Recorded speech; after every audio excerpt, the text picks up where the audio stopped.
পরিপাটি ঘর মানে চোখের শান্তি, মনের শান্তি। আমরা অনেক সময় মনে করি যে ঘরবাড়ি পরিষ্কার পরিচ্ছন্ন করে রাখতে, পরিপাটি করে রাখতে অনেকটা সময়ের দরকার হয়। তাছাড়া অনেক বেশি খরচ করতে হয় ঘরবাড়ি সাজিয়ে গুছিয়ে রাখতে। আমি যেভাবে বিনা খরচে অল্প সময়ে নিজের ঘরটাকে সবসময় পরিপাটি করে গুছিয়ে রাখি, আজকের ভিডিওতে সেটাই শেয়ার করব। আসসালামু আলাইকুম। সবাইকে স্বাগত জানাই নতুন একটি ভিডিওতে। আশা করছি সবাই খুব ভালো আছেন। আলহামদুলিল্লাহ আমিও ভালো আছি আল্লাহর রহমতে, আপনাদের সবার দোয়া ও ভালোবাসায়।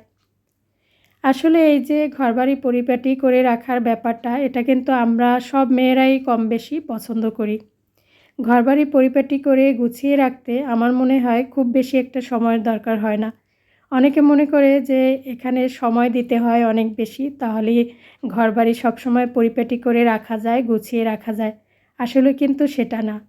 মাত্র কিছু টিপস ফলো করে চললেই কিন্তু সবসময় নিজের ঘরটাকে পরিপাটি করে রাখা যায়।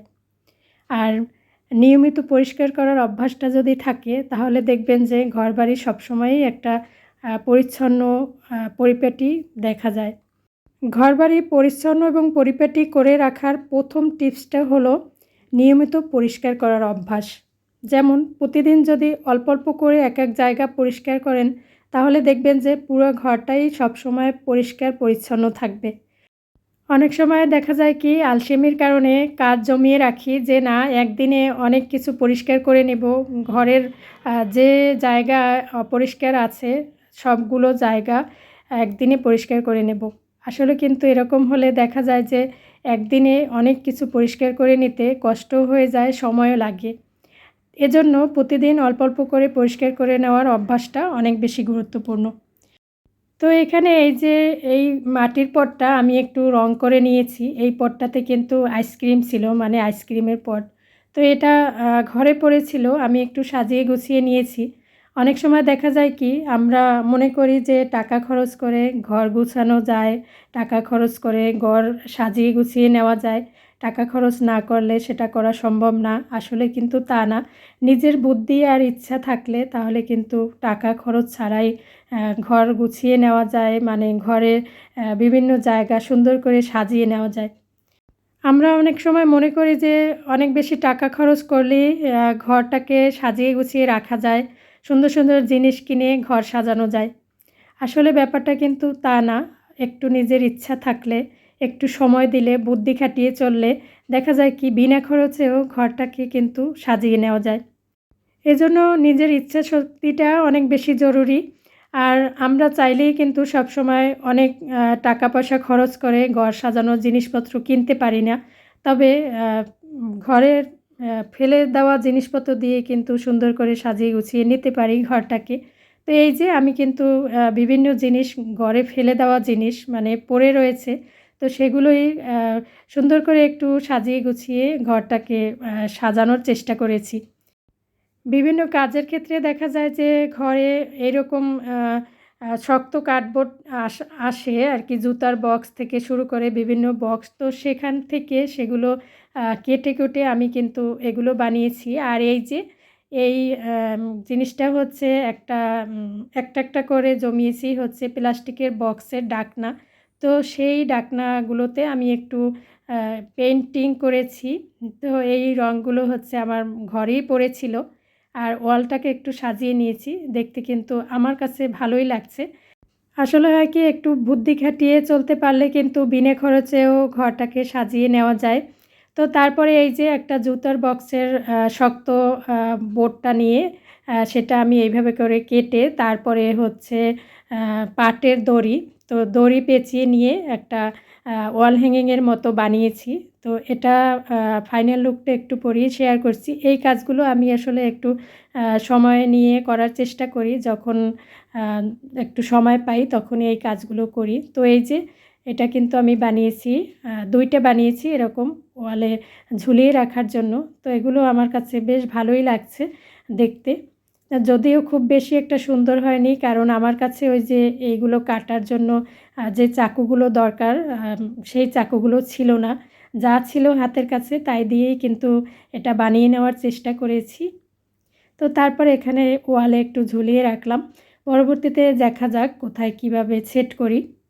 তো তো তারপরে এই যে জুতার বক্সের যে শক্ত কাগজগুলো, তো সেগুলোকে একটু কেটে কুটে রং করে তারপরে একটা জিনিস বানিয়েছি। এটা হচ্ছে সূর্যমুখী।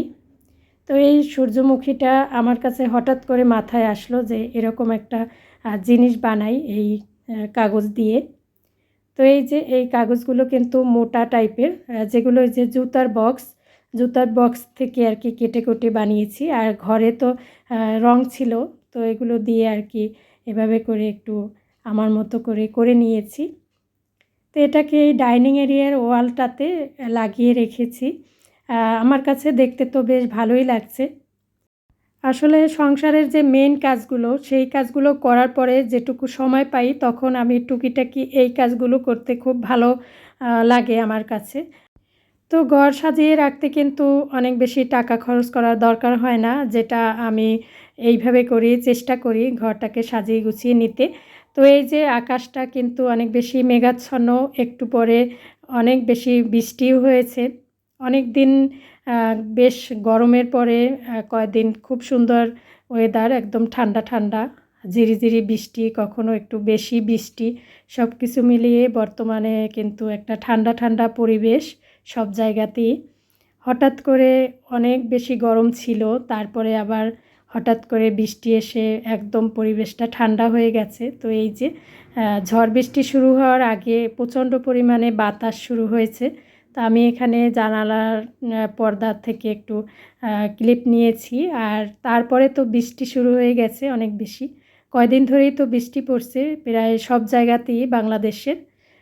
তো এই যে মুষলধারে বৃষ্টি হচ্ছে, আর বৃষ্টির মধ্যে তো সবাই খিচুড়ি খেতে বেশি পছন্দ করে, কিন্তু আমাদের বাসায় দেখা যায় যে খিচুড়ি কেউ তেমন একটা পছন্দ করে না, আমাদের বাসায় বিরিয়ানি পছন্দ করে সবাই। তো সেজন্য ভাবছি যে একটু বিরিয়ানি রান্না করি। খিচুড়ি যে খাওয়া হয় না তা না, মাঝে মাঝে খিচুড়িও রান্না করা হয়, তবে খুব কম, কারণ খিচুড়ি খেতে তেমন একটা কেউই পছন্দ করে না। তার থেকে বিরিয়ানিটা সবাই খুব পছন্দ করে। তো চিকেন বিরিয়ানি রান্না করব, সেজন্য এখানে বাদাম বাটা, তারপরে অন্যান্য যে মশলাগুলো সবগুলো রেডি করে নিয়েছি। আসলে রান্নার আগে যদি সব কিছু রেডি করে নেওয়া যায়, গুছিয়ে নেওয়া যায়, তাহলে কিন্তু রান্নাটা খুব তাড়াতাড়ি হয়ে যায়, রান্নার কাজ সহজ হয়ে যায়। তো এই যে এখানে কিন্তু সব মশলাপাতি রেডি করে নিয়েছি, আর পোলাওয়ের চাল ধুয়ে একটু সময় রেখে দিব। তো আজকের ভিডিওতে যেহেতু ঘর পরিপাটি করে রাখার কিছু টিপস শেয়ার করছি, তো এরপরের টিপসটা হলো জিনিসপত্র গুছিয়ে রাখা। যখন যে জিনিসটা কাজে লাগানো হয় সাথে সাথে যদি সেটা আবার গুছিয়ে রাখা হয়, তাহলে কিন্তু ঘরটা পরিপাটি থাকে। আর দেখা যায় কি, প্রতিটা জিনিসের নির্দিষ্ট একটা স্থান ঠিক করে রাখা উচিত, যে নির্দিষ্ট একটা জায়গায় সেটা ব্যবহারের পরে আবার রেখে দেওয়া, অপ্রয়োজনীয় জিনিস ফেলে দেওয়া, এই জিনিসটা কিন্তু খুব বেশি জরুরি ঘর পরিপাটি রাখার ক্ষেত্রে। অপ্রয়োজনীয় অনেক জিনিসপত্র থাকে যেগুলো কিন্তু ঘরটাকে অনেক বেশি অগোছালো লাগে দেখতে, যেগুলো থাকলে। তো অপ্রয়োজনীয় জিনিসপত্রগুলো ফেলে দেওয়াটা কিন্তু অনেক বেশি জরুরি ঘরটাকে গোছানো রাখতে, পরিপাটি রাখতে। তারপরে হচ্ছে জিনিসপত্র গুছিয়ে রাখতে ঝুড়ি, বক্স বা তাক ব্যবহার করা।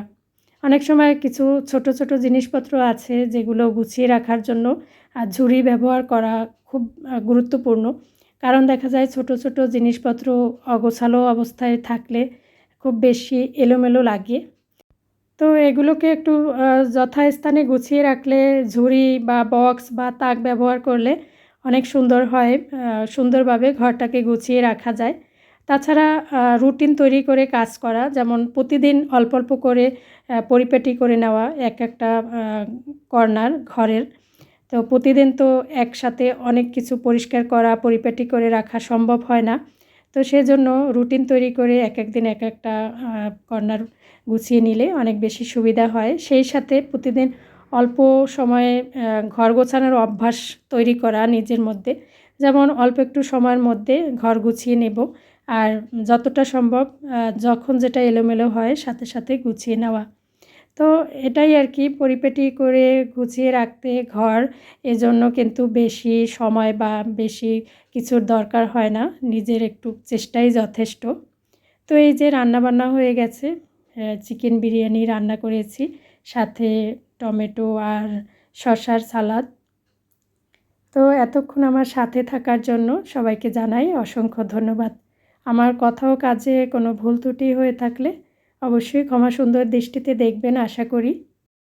আজকে তাহলে এখানেই বিদায় নিচ্ছি। সবাই ভালো থাকবেন। আল্লাহ হাফেজ। আসসালামু আলাইকুম।